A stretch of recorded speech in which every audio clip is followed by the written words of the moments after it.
Wie? Du benutzt nicht den Holocaust dafür, was wir den Tieren antun?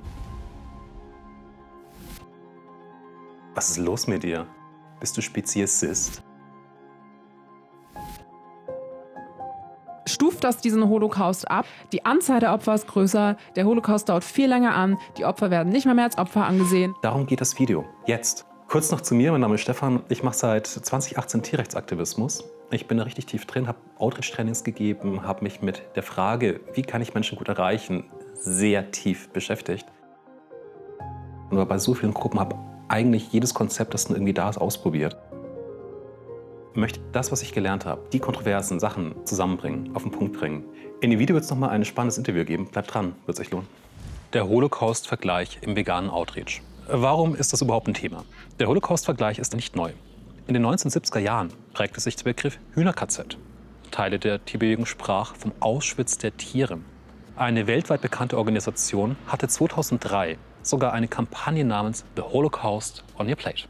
Heute noch ist der Begriff Animal Holocaust bei manchen gebräuchlich. Auch bekannte InfluencerInnen der Szene werben und argumentieren für den Holocaust-Vergleich im Tierrechtsaktivismus, wie etwa die militante Veganerin. Gleichzeitig sprechen sich die meisten Organisationen und Veranstaltungen ganz klar dagegen aus. Es sei eine Relativierung vom Holocaust und nützt nicht der Sache. Doch es gehe um was anderes, argumentieren die Befürwortende. Mit diesem Vergleich wolle man auf das eigentlich größte Verbrechen der Menschheit aufmerksam machen, das an den Tieren. Ich kannte einige, die den Holocaust-Vergleich unterstützen und wusste, die haben kein rechtsextremes, menschenverachtendes oder antisemitisches Denken. Und dennoch war es ihnen wichtig, diesen Vergleich zu nutzen. Am Ende war es oft ein Gefühl von sich nichts vorschreiben lassen und der Aussage bei Anonymous for the Voiceless die Freiheit dazu zu haben. Doch auch inhaltlich wurde argumentiert. Die Klassikerfrage: Willst du sagen, dass ein Tierleben weniger wert sei als ein Menschenleben? Das ist Speziesismus. Auch hieß es, dieser Vergleich sei wichtig, um durch die emotionale Schutzschicht seines Gegenübers zu kommen. Ganz so, als ob Outreach ein Kampf wäre mit Gewinnenden und Verlierenden. Ein Gespräch mit einer jungen Aktivistin blieb mir besonders im Gedächtnis. Sie sagte unter anderem, der Holocaust sei gar nicht singulär, sondern nur ein Name für Genozid. Mir erschien es zuerst nicht glaubhaft, dass jemand den Holocaust-Vergleich nutzt, weil das Wort Genozid gerade entfallen ist. Zudem scheint mir Genozid als Vergleich absolut unpassend. In der Tierindustrie geht es nicht darum, bestimmte Tiere als Rasse auszulöschen, damit, wie im Nazi-Denken, der Volkskörper gesunden kann. Ganz im Gegenteil. Die Tiere werden immer wieder nachgezüchtet. Es gibt durch diesen Genozid mehr sogenannte Nutztiere als jemals zuvor auf unserer Erde. Da steckt auch Genozid so ein bisschen mit drin. Und ja, aber es ist wieder kein Auslöschen, weißt du? Ja, ich verstehe. Also was halt nie, und das ist wirklich eine unvergleichliche Sache bis heute, ja. Dieses permanente Reproduzieren und Auslöschen, diese Unaufhörlichkeit des Ganzen. Ne? Ja. Ich meine, jeder Genozid, und sei es der schlimmste der Welt, würde theoretisch enden, sobald die Gruppe ausgelöscht ist, die man auslöschen wollte. Aber das ist ja was Neues. Und das die ist ja Auslöschung der Tiere, die endet niemals. Und das haben wir im menschlichen Kontext auch so noch nie gehabt. Also ja. Für mich meinte der Holocaust bisher immer nur eine Sache, die Shoah. Doch das Wort Holocaust ist nicht einzigartig. Das hat eine Bedeutung, das passt auf mehrere Kontexte und nicht nur auf menschliche Kontexte. tatsächlich, google ich das, kommt unter anderem auch die Definition, dass Holocaust ein Synonym für Genozid sein kann. Das wollte ich tiefer verstehen und fragte Isolde Vogel, Historikerin und Antisemitismusforscherin. Sie hat mir das per Mail geantwortet, was ich euch hier gekürzt nun zeige. Wird der Begriff Opfer des Holocausts ausschließlich für jüdische Opfer verwendet oder schließt er auch andere Gruppen wie Homosexuelle und Behinderte ein? Richtig, Opfer des Holocausts meint den nationalsozialistischen Völkermord an Jüdinnen und Juden, also nicht alle Opfergruppen der NS-Verbrechen. Der Begriff Shoah ist synonym, kommt aus dem Hebräischen und löst seit ca. 10 Jahren nach und nach den Begriff Holocaust ab. Davor war meist von Genozid, Völkermord an den europäischen Juden die Rede, also ohne konkreten Begriff. Wenn andere Opfergruppen gemeint sind, würde ich von NS-Verbrechen oder spezifisch NS-Krankenmorde und zum Beispiel Poremos als Begriff für den Holocaust an Sinti und Sintize, Roma und Romja sprechen. Wie sollte man die Aussage, es gibt viele Holocausts, bewerten? Es gibt eine riesige Debatte über die Singularität des Holocaust, die seit einigen Jahren unter dem Titel Historikerstreit 2.0 geführt wird. Ich könnte dir ganze Bücher dazu empfehlen, ich weiß aber nicht, wie hilfreich das ist. Eins kann ich dir jedenfalls ans Herz legen. Ansonsten kommt diese Aussage ja häufig aus einem Milieu, das schon darauf zielt, mit dieser Aussage eine Relativierung oder Gleichsetzung des Holocaust anzustreben. Und da nicht der Begriff Genozid verwendet wird, sondern eben Holocaust, ist das eine geschichtsrevisionistische Aussage. Denn über Genozide kann man ja diskutieren. Auch wenn es auch hier natürlich Menschen gibt, die diese leugnen. Es gab aber auch noch ein weiteres Argument der jungen Aktivistin. Kennst du Alex Herrschaft? Ein Holocaust-Überlebender, welcher aus seinen eigenen Erfahrungen öffentlich davon erzählt, wie das, was wir den Tieren antun, sich mit seinen Erfahrungen im Holocaust deckt. Ich kannte ihn noch nicht und schaute nach. Ein außergewöhnlicher Mensch, der sein Leben seit 1975 den Tieren gewidmet hat, um das System der Unterdrückung zu stoppen. Auch wenn ich nicht alle seine Sichten und Vergleiche teile, besonders zu Peter Singer, welchen ich stark kritisiere, doch festzuhalten ist, Alex Herrschafts Wirken und Arbeit ist bemerkenswert und er hat viel erreicht und bewegt. Ist Alex Herrschafts Erleben, seine Arbeit, seine Vorträge jetzt nun ein Argument, den Holocaust-Vergleich als Aktivistis im veganen Outreach zu machen? Das wollte ich nicht selbst beantworten und habe daher einfach mal ihn selbst direkt gefragt. Shocking images are sometimes useful when used with caution, only in extreme circumstances. Nevertheless, I think that the Holocaust comparison does not belong in that shock category for several reasons. The immediate impression is that we are comparing the Jews and pigs and the Nazis to us. And both of those, of course, are beyond shocking.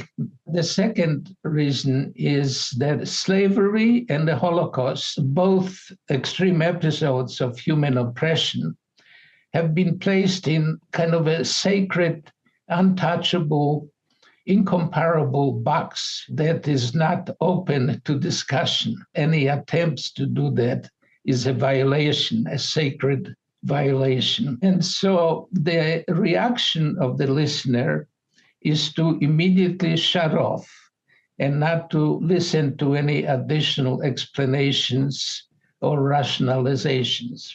The use of mass roundups, the use of cattle cars for transportation, the deception, the cruelty to justify the killing.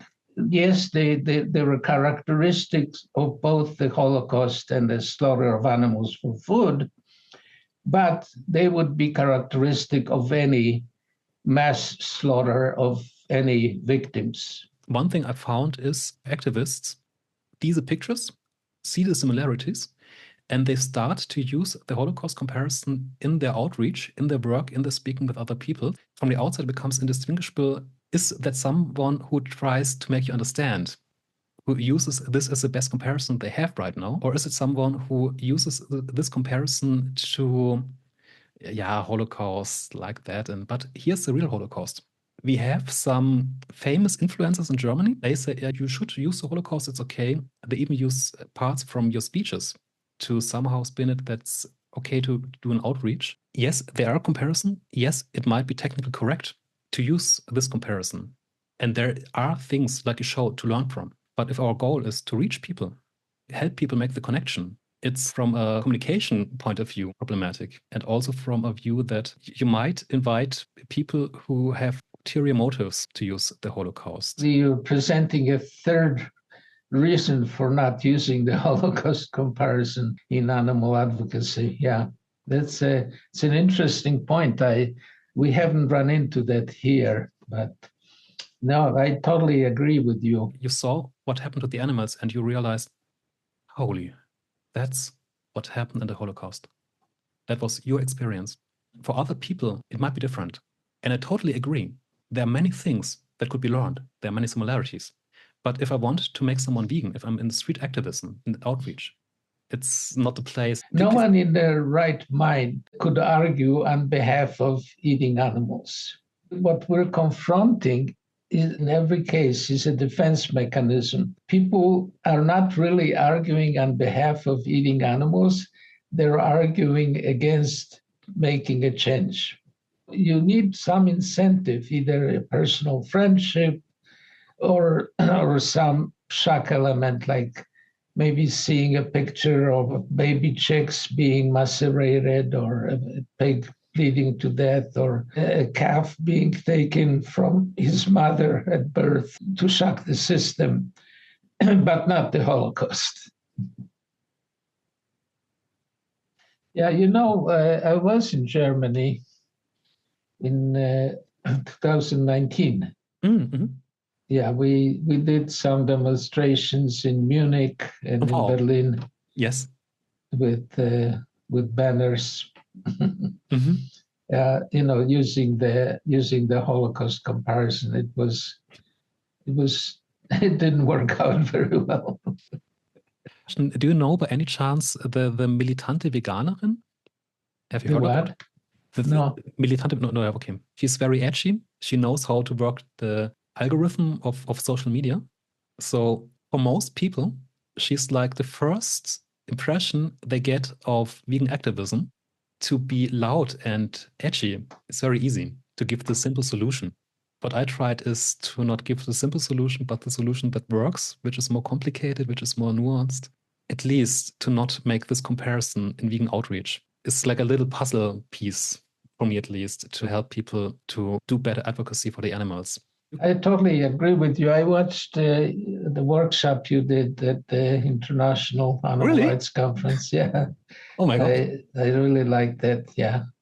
It has to be their decision, not yours. Ich gehe davon aus, dass du, liebe zuschauende Person, für eine vegane Welt kämpfst. Eine Welt mit Kindness und Compassion für alle. Eine Welt, in der wir Tiere frei sein lassen und nicht mehr unterdrücken und ausbeuten. Das machst du auf vielen Wegen. Durch deine eigenen Entscheidungen, dass du kein Tierleid mehr finanzierst, womöglich. Du tust das, indem du Vorbild bist, inspirierst und zeigst, ja, es geht, es ist richtig, vegan zu leben. Vielleicht bist du sogar aktiv oder denkst darüber nach, es zu werden. Vielleicht willst du, fühlst sogar, du musst, anderen davon erzählen, sie überzeugen und dazu bringen, mit dir zusammen keine Tierausbeutung mehr zu finanzieren. Und ich kann so tief verstehen, dass du dafür jedes Mittel nimmst. Das zeigt, wie unvorstellbar groß dieser Horror an den Tieren ist. Sogar vielleicht mit den härtesten Vergleichen und Worten. Sogar mit dem Holocaust. Und du hast keine Lust, dass dir irgendwer das verbieten möchte oder vorschreibt, es nicht zu tun. Wenn mir jetzt jemand sagen würde, du darfst so oder so nicht argumentieren, ich hätte keinen Bock drauf. Doch ich frage dich nach deinem Ziel. Wenn das Ziel ist, Menschen zu erreichen, es gibt so viel bessere Wege. Die Techniken, die im Coaching, in der Psychotherapie, in der menschlichen Forschung allgemein, wo wir rausgefunden haben, es funktioniert, so kann man Menschen erreichen, so kann man Wandel machen. Warum benutzen wir die nicht? Was ich herausgefunden habe, ist, beim Outreach geht es nicht darum, ob wir persönlich Recht haben, sondern ob ich mein Gegenüber erreiche, damit mein Gegenüber die Connection macht und wirklich tief vegan wird. Und hier brauche ich eine Sprache, die mein Gegenüber versteht. Ein Arbeiten damit, wo wir gerade sind. Ein Mindset, bei dem ich davon ausgehe, dass mein Gegenüber im Herzen bereits vegan ist und es nur noch nicht weiß. Ich dadurch mit Neugier suchen kann, was noch fehlt. Ein Mindset von, ich habe Recht, das werde ich dir beweisen, werde ich einfach in die Verantwortung nehmen. Und wenn mein Gegenüber sich nicht ändert, ist das ein schlechter Mensch. Funktioniert so viel schlechter im Vergleich. Wenn dich persönlich die Bilder der Tiere an den Holocaust erinnern, ist das nachvollziehbar. Der Holocaust-Vergleich ist für einen guten Outreach jedoch ein furchtbares Mittel. Lass sie es in eigene Worte bringen. Das Leid der Tiere ist groß genug, dass es, ich garantiere dir das, ausreicht. Wir sollten kein Leid gegeneinander ausspielen. Denn es gibt einen weiteren Grund, warum manche Menschen den Holocaust-Vergleich nutzen. Ja, es gibt die Logik, wo du technisch damit recht hast. Es ist ein starker Vergleich. Und gleichzeitig fängst du damit an, eine Sprache und Bilder zu nutzen, die von Holocaust-LeugnerInnen, Antisemiten, Nazis und rechtsextremen Menschen genutzt wird. Dadurch wird von außen nicht mehr erkennbar, wer gerade diesen Vergleich macht. Hat die Person gerade das Wort Genozid vergessen? Kennt sie noch keinen besseren Weg, ihr Gegenüber zu erreichen? Oder ist das eine Person, die Teil der rechten Unterwanderung der Tierrechtsszene ist und Menschen, die frisch in der Szene sind, für so ein Denken und Sprechen öffnen will, mit solchen geschichtsrevisionistischen Aussagen? Sich vielleicht sogar freut, einen Punkt zu haben, um euch von der restlichen Tierbewegung abzugrenzen, indem gesagt wird, nur die richtigen Hardcore-Menschen für die Tiere nutzen den Vergleich.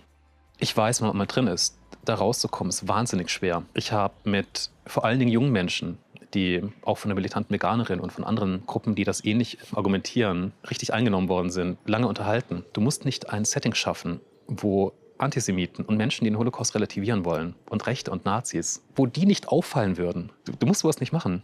Du kannst Menschen erreichen auf eine Art, die mit deinen Werten einhergeht. Bei Veranstaltungen, die ich mit organisiert habe, wurde der Holocaust-Vergleich ganz klar untersagt. Nicht, um dich in deinem Outreach oder persönlichen Ausdruck einzuschränken, sondern um Menschen zu stoppen, die ganz gerne es normalisiert hätten, den Holocaust zu relativieren. Was du tust, bleibt deine Sache. Ich habe keine Gewalt über dich. Doch ich möchte in aller Klarheit sagen, der Holocaust-Vergleich ist nicht notwendig für einen guten Outreach. Ganz im Gegenteil. Doch spielt den falschen Menschen in die Hände und lädt diese ein. Ich weiß, es gibt hier viele verschiedene Perspektiven und Erfahrungen. Wenn du magst, teile gerne deine Gedanken in den Kommentaren. Ich freue mich auf einen respektvollen Austausch. Lass uns dabei bedenken, wir alle setzen uns für eine bessere Welt ein. Vergiss auch nicht, die vielen Quellen und weiterführenden Links in der Beschreibung zu checken. Und wenn dir das Video geholfen hat, lass gerne ein Like da. Macht's gut.